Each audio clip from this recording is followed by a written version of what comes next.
Bien, dentro de nuestro contenido continuamos con la fisiología de las articulaciones del miembro superior.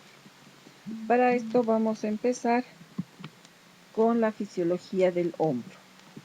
A manera de introducción podemos decir que el hombro se considera a la articulación más móvil del cuerpo humano, pero también a su vez la más inestable. Posee 3 grados de libertad, permitiendo orientar el miembro superior con relación a los 3 planos del espacio en disposición a los 3 ejes. En ese sentido, el comportamiento y la inclusión de las articulaciones escápulo-humeral, acromioclavicular y esternocostoclavicular que van a conformar el complejo articular del hombro van a ser denominadas como tal, ya que existe una serie de articulaciones que trabajan juntas para orientar la extremidad superior y poseer la mayor movilidad en todas las articulaciones del cuerpo. El hecho se basa en que esta zona es una de las articulaciones de mayor movilidad y lo que le confiere su principal característica, por lo que no es fácil su estudio de forma integrada. Entonces, al tener una amplia amplitud, al tener una gran amplitud de movilidad en los 3 planos y los 3 ejes, podemos mencionar que el eje transversal incluye el plano frontal, lo cual le permite al hombro movimientos de flexo-extensión que están realizados en el plano sagital, en el eje antero-posterior, pero también incluye al plano sagital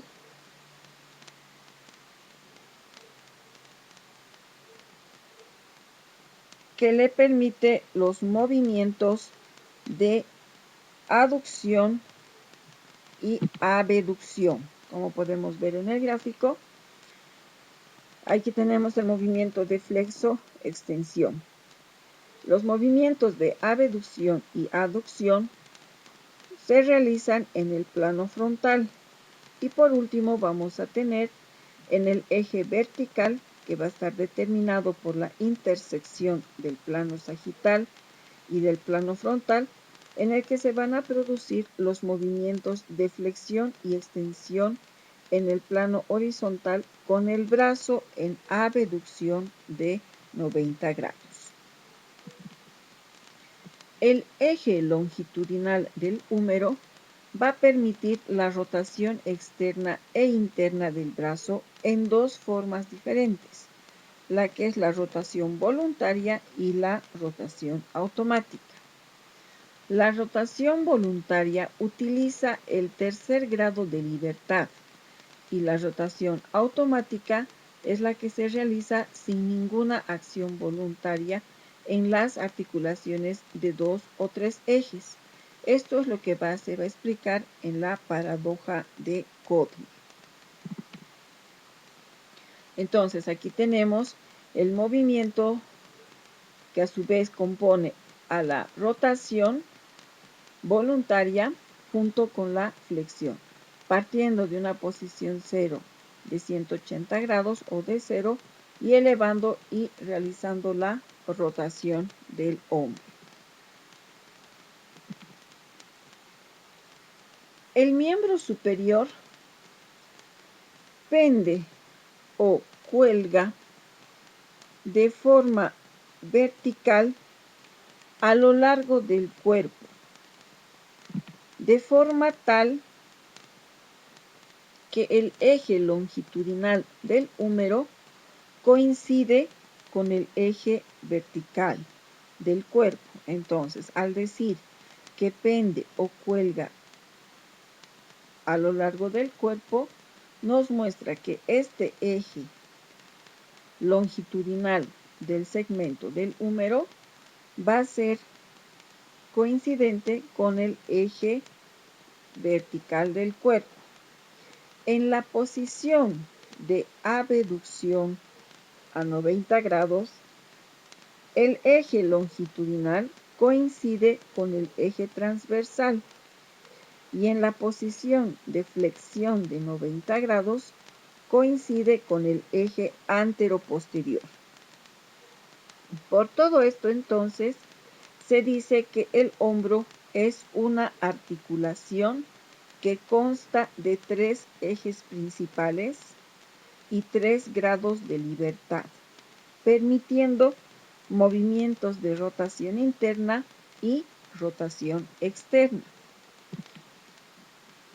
Entonces, aquí vemos y advertimos que en la posición de abducción de 90 grados coincide con el eje longitudinal. En la posición de flexión de 90 grados va a coincidir con el eje anteroposterior, ¿no? Entonces, es por esto que se dice que va a tener 3 grados de libertad y 3 ejes principales. Para hablar antes de la estabilidad articular, continuando con lo que nos menciona en este caso en cuanto a la articulación, podemos decir también que la rotación de la escápula, al producir la elevación del brazo, como estamos observando en el gráfico, gracias al par de fuerzas que están generadas por la acción combinada del músculo serrato anterior y del trapecio, van a permitir orientar la glenoide hacia la cabeza humeral, ampliando el área de contacto entre ambas superficies articulares y de esta forma mejorar la estabilidad articular. Un factor importante es el que le añade firmeza a la articulación del hombro, el mecanismo amortiguador o de retroceso de la articulación escapulotorácica. Pero también participa el deslizamiento de la escápula por toda la pared torácica. Absorbe los impactos directos e indirectos sobre el hombro. En este caso actuarán los estabilizadores secundarios o dinámicos que van a ser los músculos del manguito rotador. También la contracción de las fibras musculares que van a crear fuerzas compresivas que estabilizan la cabeza glenohumeral en la cavidad glenoidea. La cápsula articular, al tener múltiples terminaciones nerviosas propioceptivas, van a captar la posición extrema de la articulación y a través de un mecanismo reflejo van a provocar una contracción del manguito de los rotadores, estabilizando la articulación glenohumeral. En este caso,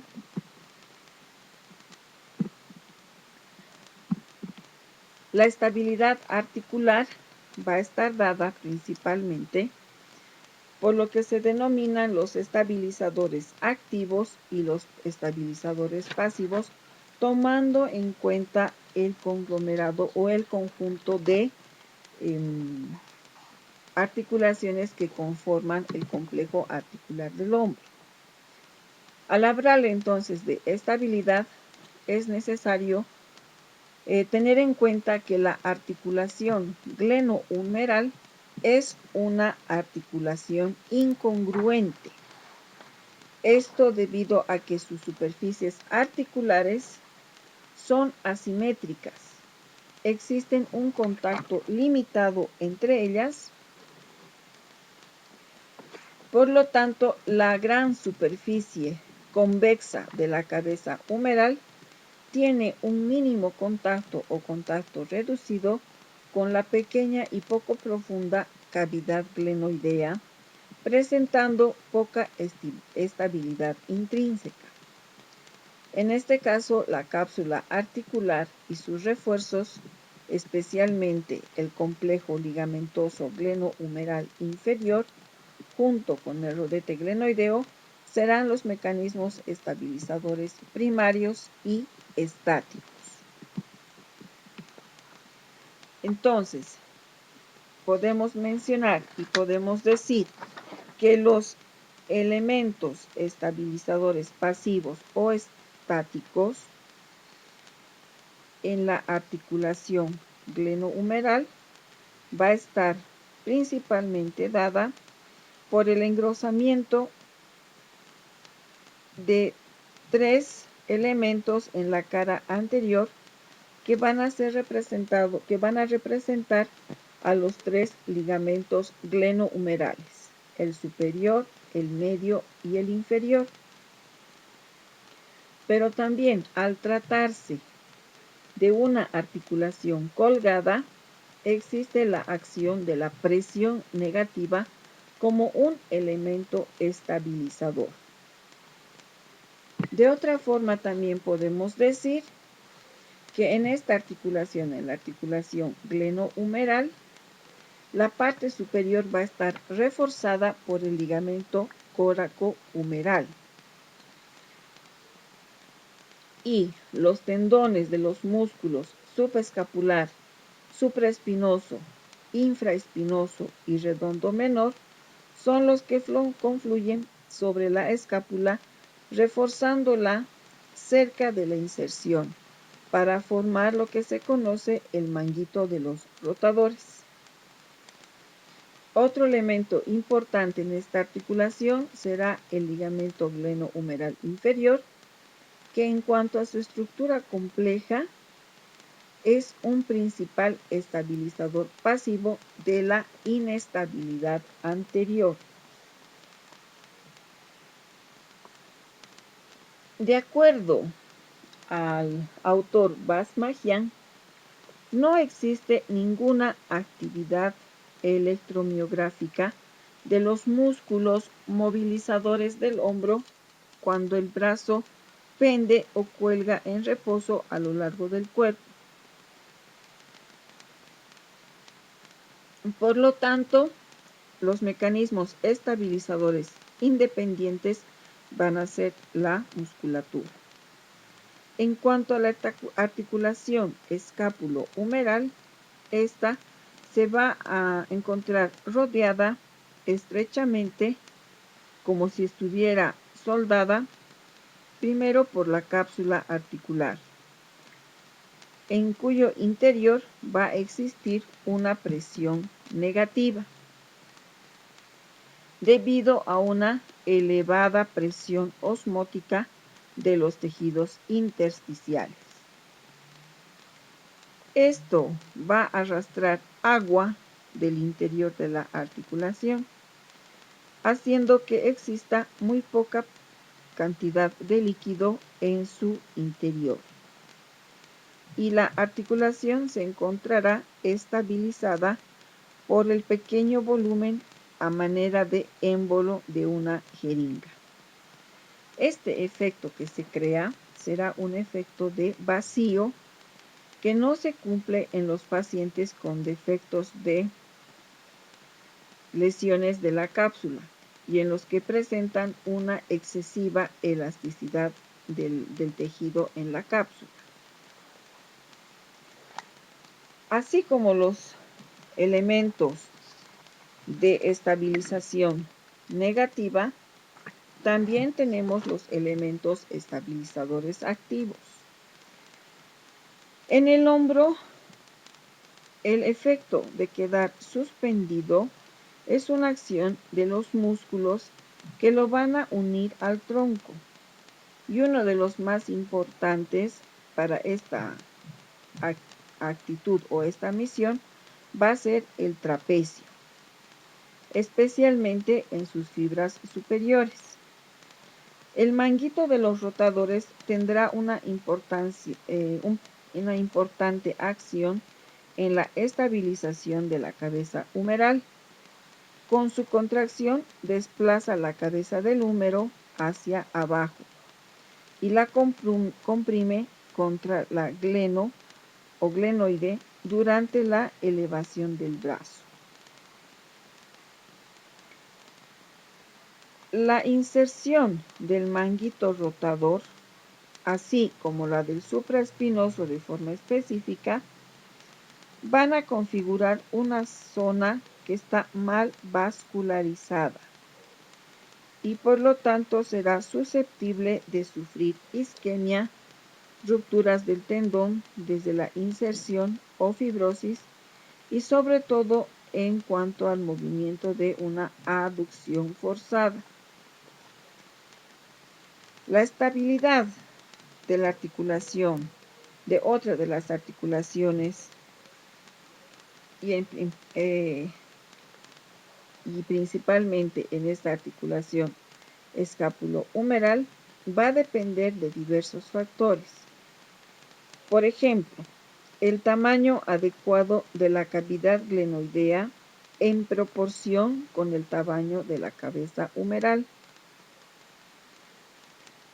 Luego tenemos la integridad de la cápsula, la funcionalidad de la musculatura que controla la posición antero-posterior de la cabeza humeral y, por último, la orientación adecuada de la glenoides y la cabeza humeral propiamente dicha.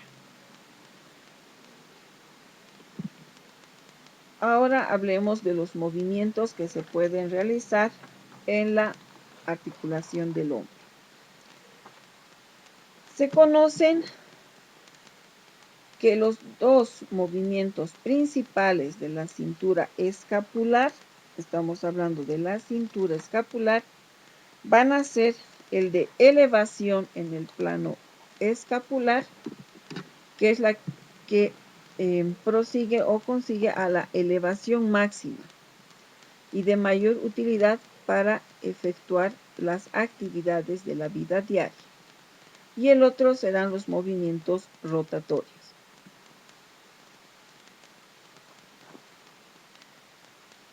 El ritmo escápulo-humeral consiste en el movimiento coordinado y simultáneo de la escápula con relación al húmero, permitiendo la elevación hasta los 180 grados.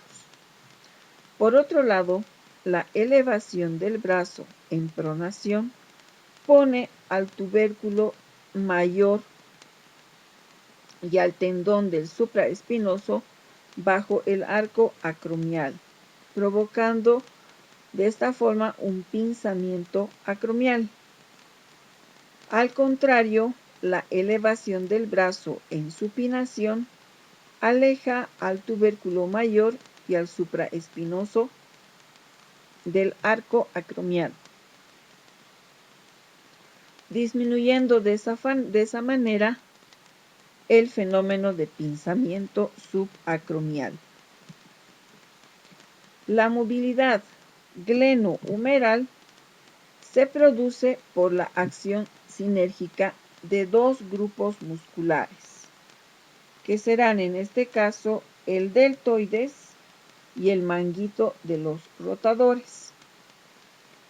El deltoides genera la palanca del movimiento elevando la cabeza del húmero hacia arriba, lo que ocasiona el pinzamiento de los tendones rotadores en el espacio subacromial. El manguito de los rotadores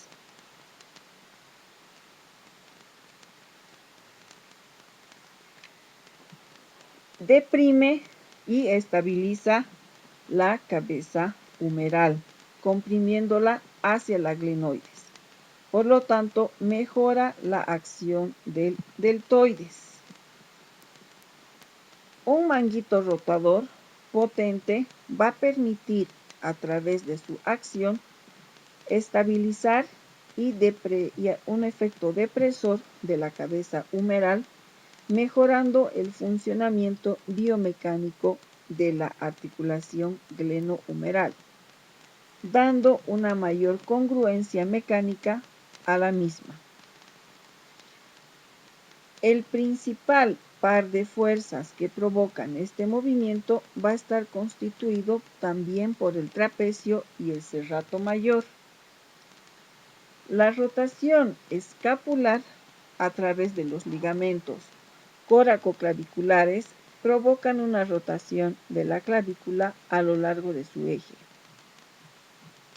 Esto a forma de manivela de unos 40 grados, permitiendo que las articulaciones acromioclavicular y esternocostoclavicular tengan una combinación simultánea. Al tener la combinación simultánea de los movimientos elementales que están realizados alrededor de cada uno de los tres ejes, se da lugar al denominado movimiento de circunducción del hombro, que se presenta en el hombro por un cono y el vértice va a estar ocupado por el centro de la articulación escápulo-humeral. Y esto es denominado cono de circunducción.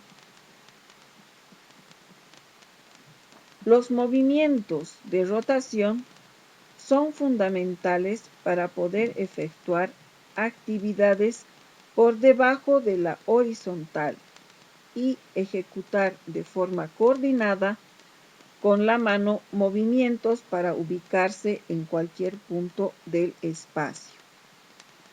La rotación externa se produce gracias a la acción de los músculos rotadores externos, que van a ser el infraespinoso redondo menor y redondo mayor. La acción interna más potente se efectúa a través de los músculos subescapular, pectoral mayor y dorsal ancho. Cuando se realiza la circunducción, la articulación glenohumeral transiciona de forma progresiva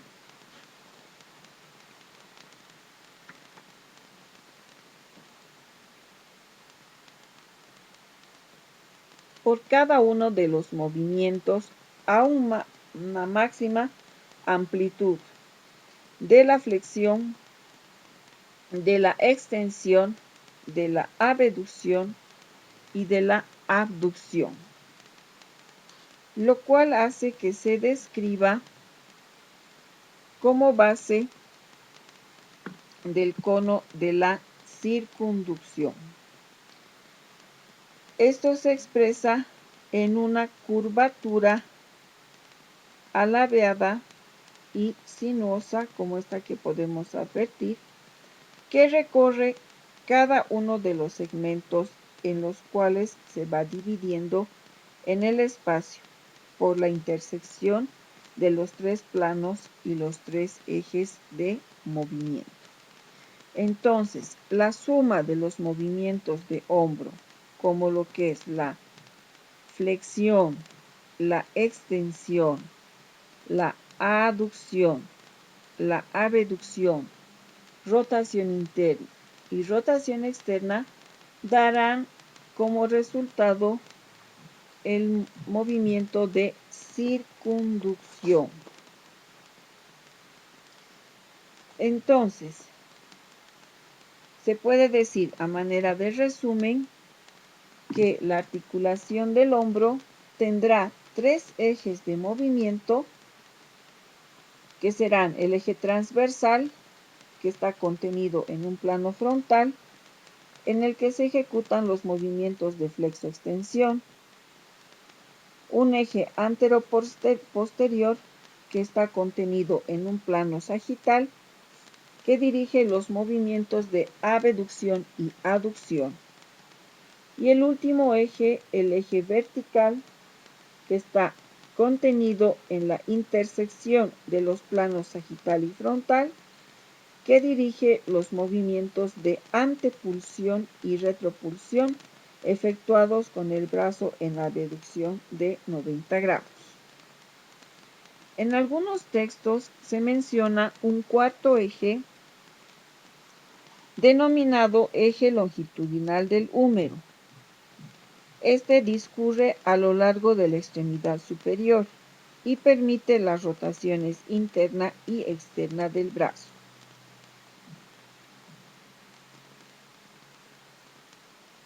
Este eje podrá coincidir en algún momento de los movimientos con uno de los tres ejes que he mencionado con anterioridad, o puede situarse en una posición intermedia cualquiera para realizar los movimientos de rotación, coincidiendo con el eje vertical cuando el brazo pende a lo largo del cuerpo, y coincide también con el eje transversal en abducción a 90 grados. Cuando se mide todos estos movimientos,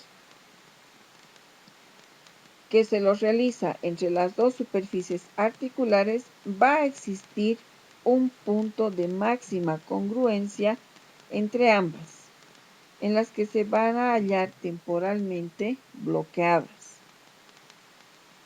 Es en este momento en el que las inserciones de la cápsula y de los ligamentos están separadas al máximo, por lo que se denominan tensas. Esta posición se conseguirá con la abducción y la rotación externa del brazo, la posición en la que la mano accede de forma más fácil a la cara y a la boca, y en la que además la articulación es más estable. Dentro de las amplitudes articulares podemos decir que la elevación del brazo se va a definir como el movimiento de alejamiento del húmero del costado del cuerpo, lo que se conoce como movimiento de abducción. Pero, sin embargo, podemos definir en casos especiales dentro de este movimiento a la flexión, a la abducción y la elevación en el plano de la escápula.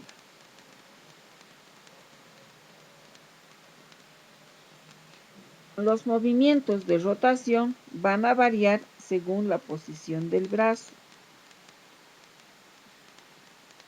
pudiendo realizarse la rotación externa y la rotación interna. El término de circunducción describe la combinación de los movimientos de flexión, abducción, extensión y aducción.